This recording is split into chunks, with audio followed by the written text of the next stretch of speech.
안녕하세요. 엑시포CNS 권민수 차장입니다. 이번 시간에는 마이크로소프트 팀즈에 대한 실제 데모들을 보여드리겠습니다.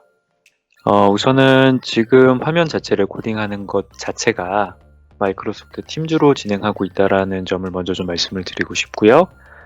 우선 팀즈를 먼저 실행을 해보도록 하겠습니다. 네, 지금 보고 계시는 화면이 제가 지금 레코딩을 하고 있는 화면이고, 이 화면 자체는 제가 녹음 시작을 눌러서 지금 보시는 것처럼 녹음을 하고 있습니다. 지금 팀즈는 좀 보시는 것처럼 간단하게 대화 중인 영상들이나 여러 가지 내용들에 대해서 레코딩하면서 화면 자체를 영상을 녹화를 할 수도 있고요. 그리고 관련된 내용들을 가지고 향후에 교육 자료로 활용할 수도 있다는 점 잠시 좀 언급을 드리도록 하겠습니다. 우선 지금 보고 계시는 그 메뉴에 대해서 각각 제가 하나하나 좀 소개를 드릴 예정인데요. 우선 왼쪽 상단에 있는 UI부터 좀 말씀을 드리도록 하겠습니다. 왼쪽 상단에 보이는 활동이라고 하는 부분을 클릭을 해보시게 되면 피드와 그리고 내 활동이라고 하는 두 가지 항목이 보이시게 됩니다. 그래서 먼저 첫 번째 피드를 클릭하시게 되면 그동안에 있었던 멘션을 통해서 전체 공지를 했던 내용들이 이렇게 지금 보시는 것처럼 쭉 보이시게 되고요. 내 활동을 클릭하시게 되면 제가 직접 게시를 했던 내용들만 따로 추려서 이런 식으로 나타나게 됩니다. 채팅을 살펴보시게 되면 지금 보시는 것처럼 채팅이라고 하는 UI, 그리고 파일이라고 하는 탭 부분, 그리고 미팅 노트라고 하는 부분, 그리고 화이트보드라고 하는 이렇게 네 가지 탭이 기본적으로 생성이 되게 됩니다.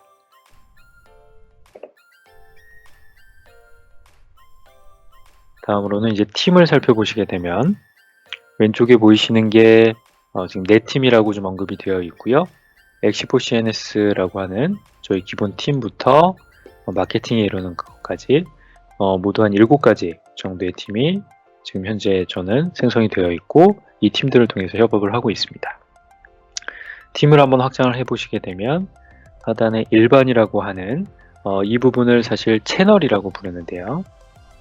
내용을 보시게 되면 이러한 식으로 구성이 되어 있습니다. 관련된 소유자가 보이시고 구성원과 게스트들 쭉 보이실 거고요.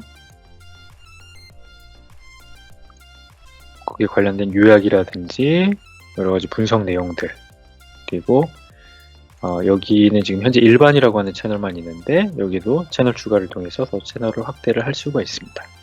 그리고 현재 이 팀 내에서 사용하고 있는 앱 리스트들도 보실 수가 있고요. 더 많은 앱을 클릭하게 되면은 다양한 앱들도 이렇게 보실 수가 있습니다. 그래서 필요한 앱들을 추가해서 협업을 할 수 있는 환경이다 라고 말씀을 드릴 수가 있겠고요. 우선 하나의 예시로 제가 예를 들어서 뭐 공공사업 부분이라고 하는 일부 지금 팀 채널을 한번 들어왔습니다. 보시게 되면 세일즈 팀의 공공사업 부분 채널에 제가 지금 입장을 하게 된 거고요.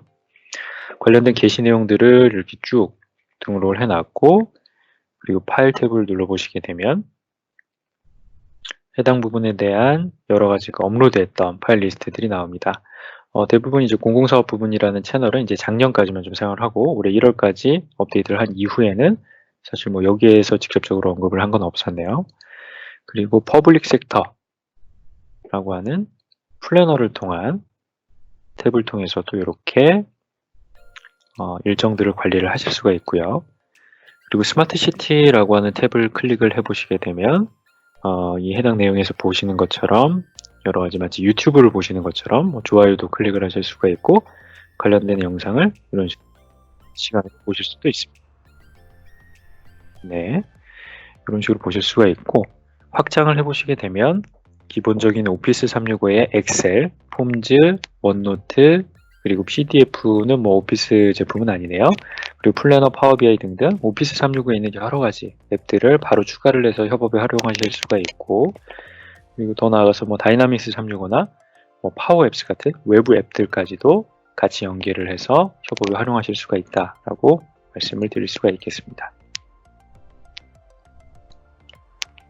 다음으로는 일정 부분을 지금 보고 계시고요. 지금 저는 이 화면을 녹화하기 위해서 지금 모임 시작이라고 하는 개인 모임으로 지금 레코딩을 하고 있는 화면입니다. 근데 실제로 모임을 추진을 하실 때는 이러한 식으로 특정 시간대를 정해주시고 거기에 대한 제목들 그리고 필수 참석자, 선택 참석자 이렇게 추가를 해주시고요. 위치 추가 등을 쭉 입력을 하시게 되면 여기에 참석하실 수 있는 링크가 생성이 되게 됩니다. 그리고 또 한 가지 라이브 이벤트를 클릭을 하시게 되시면 마치 그 유튜브에 브로드캐스팅 하시는 라이브 방송을 하시는 것처럼 최대한 10,000명 정도까지 라이브 이벤트로 스트리밍 서비스를 하실 수가 있습니다.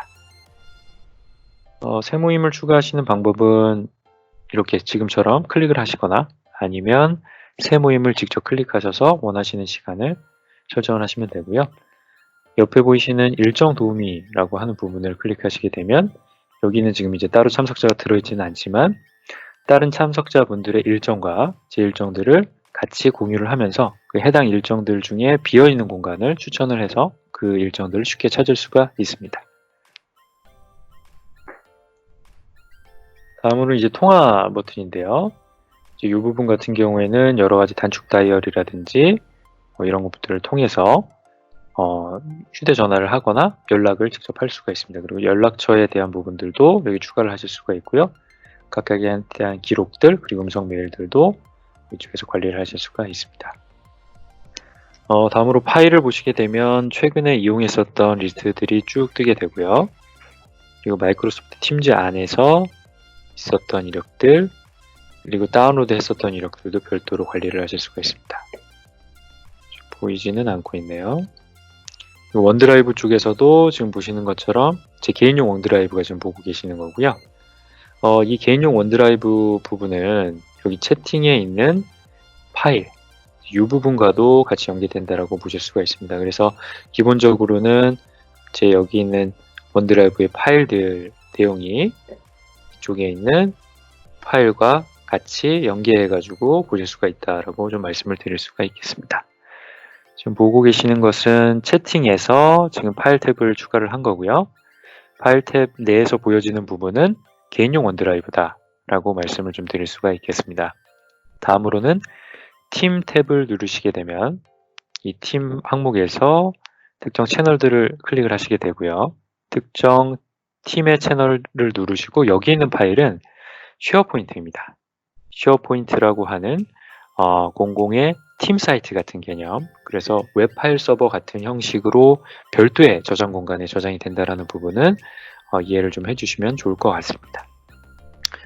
그래서 실제로 한번 팀을 만들어 보면 이러한 식으로 신규 팀을 만드실 수가 있고요. 처음부터 만들 수도 있고 아니면 이미 만들어진 그룹에서 이어서 만드실 수도 있습니다.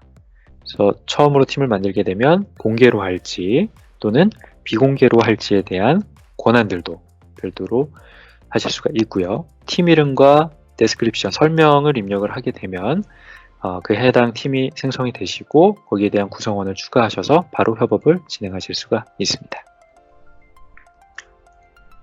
여기까지가 우선은 간단하게 UI를 좀 살펴본 부분이고요. 다음 시간에는 슬랙 UI 시험과 마이크로소프트 팀즈와 어떤 차이가 있는지에 대해 비교하는 컨셉으로 찾아뵙겠습니다. 시청해주셔서 감사합니다.